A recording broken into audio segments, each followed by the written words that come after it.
हम मधु झा अपने समस्त मिथिलावासी के प्रणाम करै छी। आइ हम अहाँ सबके एगो प्राति गीत सुनाबऽ जा रहल छी। आशा करै छी जे अहाँ सबके नीक लागत। अगर हमर गीत पसंद आए तऽ वीडियो के लाइक करब, चैनल के सब्सक्राइब करब। धन्यवाद। कते दिन लिखल बनबास गुरु यौ, कते दिन लिखल बनबास, कते दिन लिखल बनबास गुरु यौ, कते दिन लिखल बनबास। सगुन के पोथियाऊ चारू भैया लछुमन, हे सगुन के पोथियाऊ चारू भैया लछुमन, कते दिन लिखल बनबास गुरु यौ, कते दिन लिखल बनबास। तीसाही दिन केरा एकरे महीनामा, तीसाही दिन केरा एकरे महीनामा,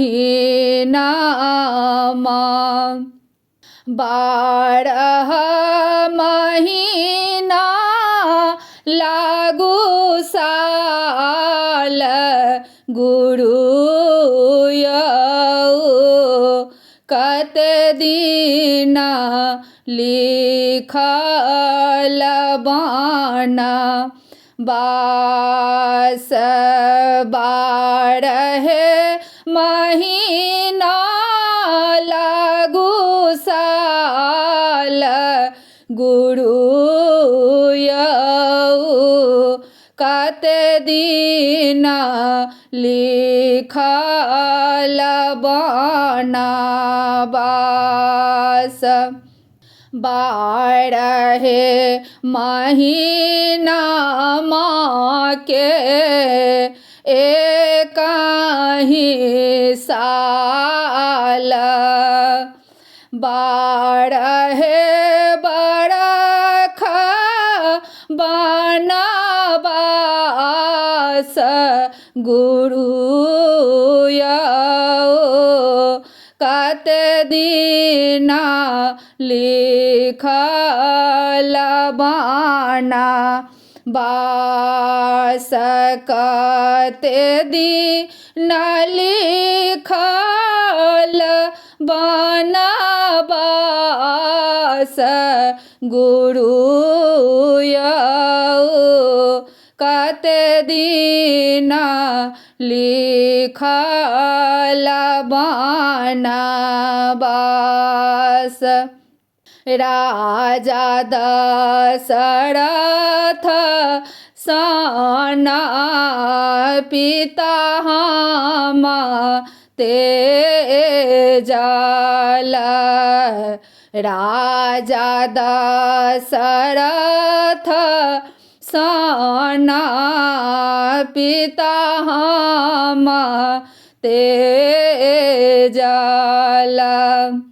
तेजल कौशल्या सन माए गुरु यौ, कते दिन लिखल बा बाना बास कते दिन लिखल बाना बास गुरु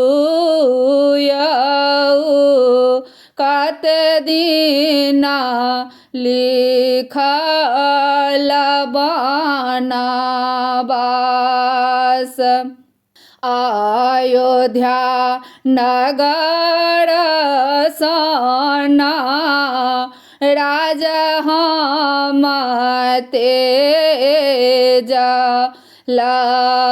अयोध्या नगर सना राजा हम तेजल सुमित्र सनमाए गुरु कते दिन लिखल बाना बास कते दिन लिखल बाना बास गुरु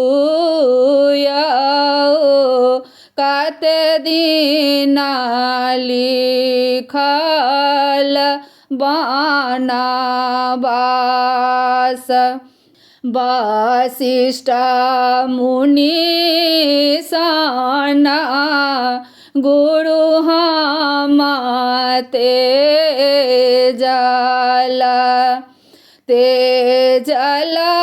में भर्थ सना भाई गुरु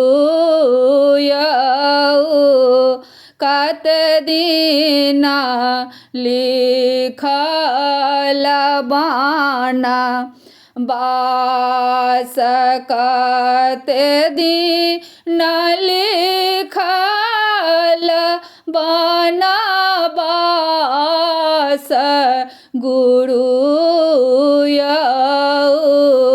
कते दिन लिखल बाना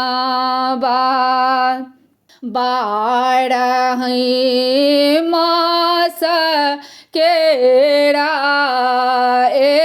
एकाही साल बारह बरख बाना बास हे रामा बारह बरख बाना बास कते दिन लिखल बाना बास गुरु कते दिन लिखल बाना बास। धन्यवाद।